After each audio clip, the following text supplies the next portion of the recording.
Bom, bem-vindos a mais um vídeo aqui no canal da Educação Financeira. E cara, deixa eu te falar uma coisa: se você investe em bolsa, em renda variável, em ações, e você ainda não entende o que causa queda do Ibovespa ou subida do Ibovespa, você está investindo errado, tá?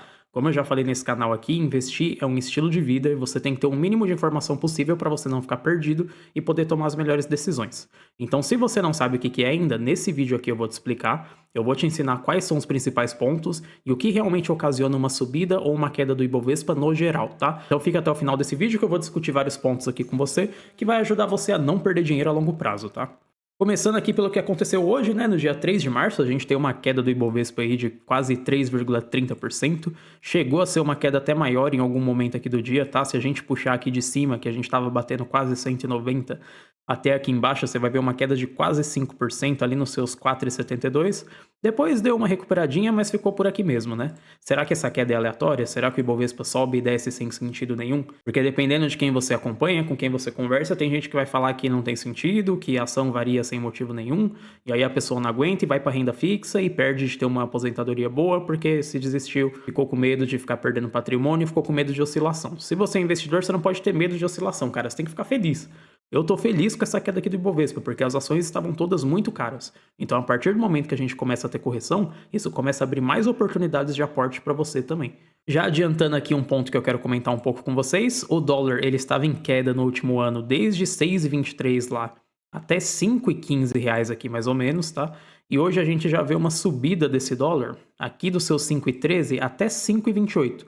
Então o dólar hoje ele deu uma saltada aí de quase 3%. Tá vendo como tem correlação esses números? A nossa bolsa numa queda de em torno de 3%, o dólar com uma valorização em torno de 3%. Será que não está correlacionado? Pois é o que eu vou mostrar nesse vídeo aqui para você.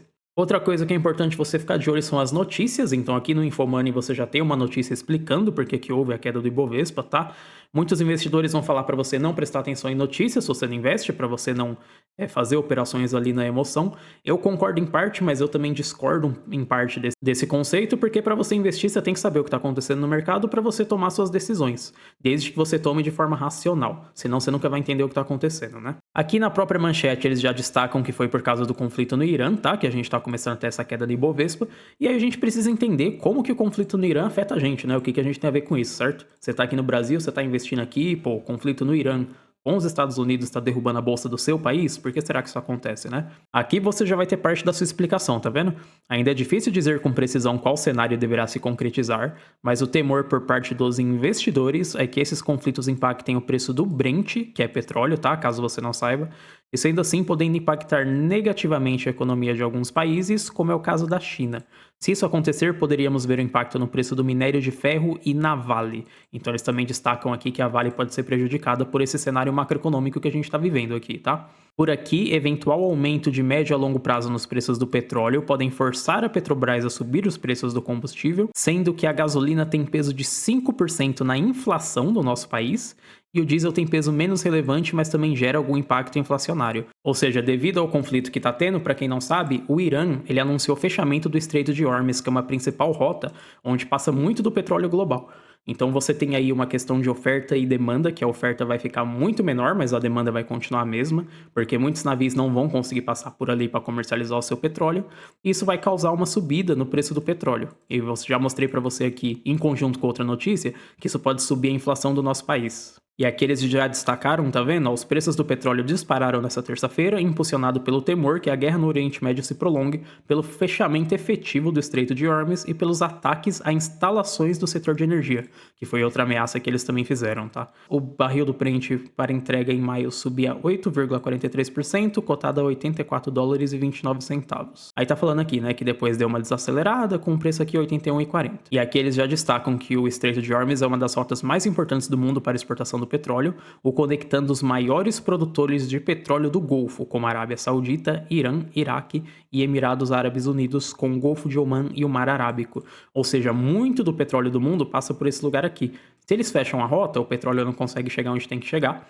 Automaticamente o petróleo que a gente ainda tem no mercado, que ainda consegue ser transportado como o da Petrobras, que não precisa passar por esse lugar, ele começa a ficar mais alto, causando inflação aqui no nosso país. Fora que como a gente está no meio de um conflito geopolítico aqui, num momento de possível guerra, sempre que isso acontece, o mercado ele vai pegar e ele vai tirar o dinheiro dos países emergentes, que é o nosso. Porque a gente tem que entender que apesar de ter muita empresa boa e muita oportunidade na nossa bolsa, a gente é um país de terceiro mundo. Então qualquer conflitinho, cara, qualquer coisa que os caras não gostar ali na guerra, que possa afetar a nossa economia de forma negativa, os caras começam a tirar o dinheiro daqui. E aí eu te trago para outro ponto para você entender ainda mais o que causa alta ou queda do Ibovespa. Aqui no site da B3 você consegue acompanhar o fluxo de investimento e você consegue verificar por fluxo estrangeiro, institucional ou pessoa física. Isso aqui basicamente demonstra quem está comprando ou vendendo a nossa bolsa. Perceba aqui que nesse período os estrangeiros eles estavam só comprando com força a nossa bolsa, que foi antes de ter todo esse conflito com o Irã, certo? E agora, de uns dias para cá, a gente já começa a ver um movimento de venda, onde a gente não estava tendo dias negativos nenhum do fluxo estrangeiro que estava entrando na nossa bolsa. A gente já teve 3 de 7 dias aqui, mais ou menos, tá vendo? Isso aqui não é nem precificando ainda o que aconteceu hoje. Porque se você der uma olhadinha aqui, essa última data que tá aqui, ele tá atualizado até dia 27, tá vendo? Não atualiza em tempo real porque é muito dado para consolidar, mas isso aqui vai atualizar também e eu te garanto que vai aparecer muito mais barras vermelhas aqui daqui para frente, tá? E perceba que é o fluxo estrangeiro que estava sustentando a nossa alta. Ó, se a gente olha o fluxo institucional, os caras estavam vendendo aqui o tempo inteiro, desde o começo do ano, só vendendo, vendendo, vendendo. E a pessoa física, em sua maior parte, vendendo também. Quem realmente movimenta é o investidor estrangeiro. Porque para começo de conversa, o dinheiro do cara vale 5 vezes o nosso, certo? Então, $1 vale R$ 5.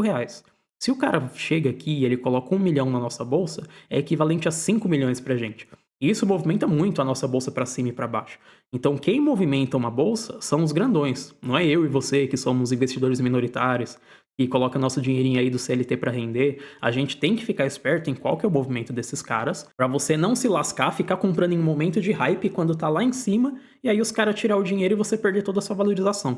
É por isso que você tem que entender o que realmente movimenta o mercado. Senão você vai ser vítima de notícia, como essa aqui que eu vou te mostrar. Então olha só essa notícia da Veja, que saiu no dia 1º de fevereiro, tá vendo? Você consegue ver a data aqui embaixo que essa notícia saiu, então foi no começo do mês passado. Rumo aos 200 mil pontos, o que explica a alta recorde da Bolsa Brasileira. E aqui eles destacam, na última quarta-feira, 28, a Bolsa Brasileira fechou acima de 184 mil pontos pela primeira vez, com um novo recorde nominal, o 8º neste início de ano. Então a gente estava batendo recorde atrás de recorde, já é um ponto para você ser cauteloso. Nenhuma bolsa sobe reto para sempre, a bolsa ela não vai pegar, disparar e nunca mais vai descer. É aquela coisa que fala, né? A bolsa sobe caindo, e isso significa que sempre vai ter correção, e é nessas horas que você tem que fazer seus aportes. A alta em 2026 já é de 15%, quase metade dos 34% acumulado em todo o ano passado. É verdade que o pico histórico, em termos reais, ainda remete a 20 de maio de 2008, quando chegou a 73, o que corrigido pela inflação seria 195, né? Aí eles falam, entre analistas, porém, cresce a leitura de que há condições para o marco ser superado. Então repare no otimismo que o mercado estava tendo. O mercado ele sempre vai ser assim, tá? Quando tá tudo subindo, quando tá tudo ótimo, o otimismo vai às alturas, todo mundo acha que vai estourar e o Ibovespa vai chegar a 300 mil pontos e todo mundo vai ficar rico.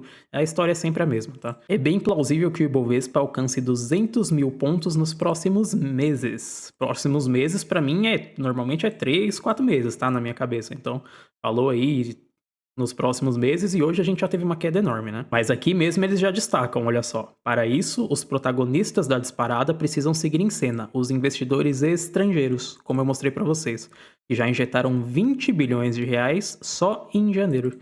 Quase o montante de 2025 todo, que foi de 25 bilhões. Então perceba que no começo do ano agora, os caras estavam colocando muito dinheiro aqui, porque a gente estava precificando queda de Selic. Então eles viram que ia ter queda de juros aqui, eles acompanham também, e começaram a investir aqui, porque é mercado emergente, eles estão com medo de bolha de IA também, começa a atacar o dinheiro todo aqui. Mas aí tem qualquer conflito no mundo, e aí uma questão do nosso petróleo crescer e gerar inflação aqui dentro do nosso país por causa da fechada ali do Estreito de Hormuz, os caras começam a tirar o dinheiro daqui e batem em retirada, entendeu? Que é o movimento que a gente começou a ver hoje. E o que eu quero te apontar para você não virar vítima de notícia? Tem muita gente que lê só a manchete. Cara, nunca leia só a manchete da notícia, pelo menos entre e dá uma lida. Porque aqui lá para baixão, lá em cima tem todo aquele otimismo, certo? Aqui lá para baixão eles fazem o comentário também. Em um cenário mais adverso, deterioração fiscal, interrupção da queda de juros, ou seja, se a Selic não cair tanto quando a gente está precificando para esse ano, e redução do apetite estrangeiro, que é outra coisa que a gente está vendo por causa do conflito que estourou ali, ele avalia que o Ibovespa poderia recuar para a faixa de 120 mil pontos. Cara, a gente está na casa aqui de 180. Se cair de volta para 120 mil pontos, isso é uma queda enorme. Isso pode acontecer mesmo, porque o mercado ele é volátil. E é por isso que você tem que tomar cuidado e você tem que fazer a avaliação correta da sua empresa, calcular o valor intrínseco e pagar um preço que você considera justo. Porque se você não pagar caro pela sua empresa, mesmo que o Ibovespa ele entre em colapso, a única coisa que isso vai ser para você é uma oportunidade maior de reduzir o seu preço médio, entende? Inclusive a gente consegue comparar o Ibovespa com o EWZ. Para quem não sabe o que é o EWZ, é simplesmente o índice que replica o Ibovespa nos Estados Unidos para os caras investir diretamente. E veja como a queda ela praticamente casa, tá vendo? Ó, 3,28% aqui no Ibovespa e 4,71% aqui no nosso índice que replica o Ibovespa, que é onde o americano está colocando dinheiro. O único motivo que essa queda está com um pouco de discrepância é por causa da Petrobras. Devido ao possível aumento de petróleo aí que o mercado está precificando, a Petrobras hoje ela não chegou a cair igual as outras ações caíram, tá? Mas você vê que casa aqui praticamente certinho. O Ibovespa com o índice que replica o Ibovespa nos Estados Unidos, com o dólar, que também está envolvido nessa bagunça toda aqui. Diante desse cenário todo aqui, né, saem algumas notícias que talvez eles escoltem os petroleiros ali no estreito, isso evitaria, né, que sofram ataques e que a rota continue segura. Então, cara, tudo pode acontecer. E aí outro ponto que eu quero trazer aqui para você também, às vezes é bom você aproveitar essa queda se algum ativo que você está de olho caiu a um preço bom, porque pode ser também que seja uma queda pequena, tá? Então o mercado é muito volátil. Eu tô aqui para te ensinar o que faz a bolsa cair. Então você tá vendo que é fluxo estrangeiro, que é capital de fora do país que movimenta a nossa bolsa, na verdade, e é nisso que você tem que prestar atenção. E da mesma forma que eles começaram a tirar dinheiro agora, se esse conflito se resolver nas próximas semanas, pode ser que o dinheiro ele comece a voltar a entrar também. Eles liberam lá a rota, não vai ter mais o problema da inflação petrolífica e tudo volta como estava antes, entendeu? Porque aqui na próxima notícia da Infomoney, a gente tem que houve um apontamento na véspera que a ofensiva pode durar entre 4 e 5 semanas. Então, se durar isso, ou acabar durando até menos que isso, se não tiver realmente uma escalação maior ali, pode ser que a gente veja uma reversão desse cenário já a partir do mês que vem, tá? Então a gente tá agora em março, passa aí 4, 5 semanas, pode ser que em abril a gente já comece a ver uma recuperação do Ibovespa. Então tem que ver o que vai acontecer. Ninguém consegue prever futuro, né? Não tem como chegar aqui e falar, mas você tem que entender pelo menos o que ocasiona a subida, o que ocasiona a queda, e o que pode acontecer aqui no curto a médio prazo, certo? Então a gente está vendo que pode acontecer uma retomada, como também pode continuar caindo se a gente começar a ter um cenário ruim, se o conflito ali ele ficar pior. E se o risco fiscal no nosso país também continuar aumentando, né? Porque os caras do estrangeiro lá não é cego. Os caras estão vendo que a gente tá falando que vai cortar juros, que a nossa Selic vai cair, e os caras aqui estão só inventando imposto novo, né? E querendo taxar eletrônico, e querendo taxar máquina de indústria, querendo taxar produto importado. E aí, quando eles começam a ver isso, começa a ter uma grande desconfiança de que a nossa queda de juros realmente vai acontecer. E isso também tira o dinheiro da nossa bolsa, entende? Bom, então aqui nesse vídeo eu acho que eu consegui te passar o principal do que eu queria te passar, para você entender por que o Ibovespa sobe e por que ele desce. Fazendo o resumo, é muito fluxo estrangeiro que entra aqui no nosso país. Quando o fluxo começa a sair, o Ibovespa cai. Fortificação do dólar também vai reduzir o nosso valor aqui do Ibovespa, porque isso significa queda do real. E normalmente o que vai causar esses tipos de movimentação são notícias, ou notícias de cunho tarifário, que é referente se a nossa taxa de Selic vai cair, se vai subir, ou também de problemas geopolíticos como a gente está tendo no momento. Então você tem que sempre estar esperto aí e aprendendo o que está acontecendo, entendeu? Bom, agora que você já entendeu por que o Ibovespa teve uma queda tão súbita assim de repente, qual que é o cenário macroeconômico aí que a gente está vivendo, eu vou comentar com vocês o que eu tô querendo fazer, tá? Então eu tenho as minhas 3 ações em carteira aqui que eu sempre mostro, tá? Minha carteira é pública, tá na descrição do canal. Tô fazendo os investimentos aqui junto com vocês e perceba que eu comprei essas 3 ações nos últimos 2 meses, que eu voltei a investir agora em janeiro. E essas 3 ações eu julguei que elas estão em oportunidade, certo? No momento de queda, isso aqui é uma dica que eu vou dar pra você, dica valiosa, cara. Pelo menos isso aqui vale um inscrito, hein? Se você não for inscrito, você deixa inscrito aí, que isso aqui é uma dica valiosa que eu vou te dar agora. Tá vendo que olhando os meus 3 ativos aqui de ações no Investidor 10, eu consigo ver qual sofreu mais com a queda?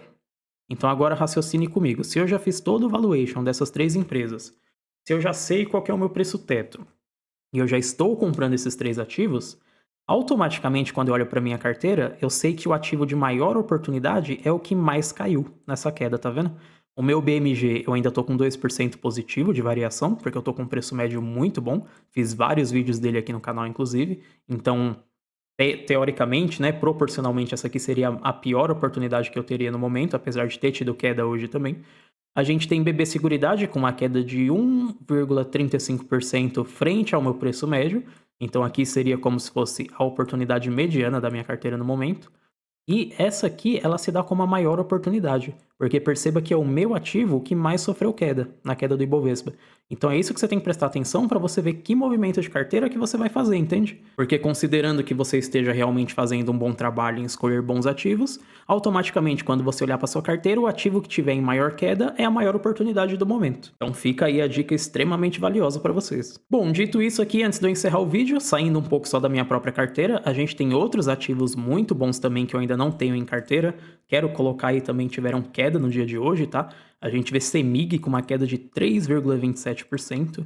A gente vê Taesa com uma queda em torno de 3% também. Banco do Brasil com uma queda de 4%. Essa aqui é uma empresa que eu realmente estava querendo que caísse do Banco do Brasil, porque o Banco do Brasil ele ainda está com muito problema, ele continua com uma inadimplência muito alta e ele estava surfando uma alta só por causa do fluxo estrangeiro mesmo.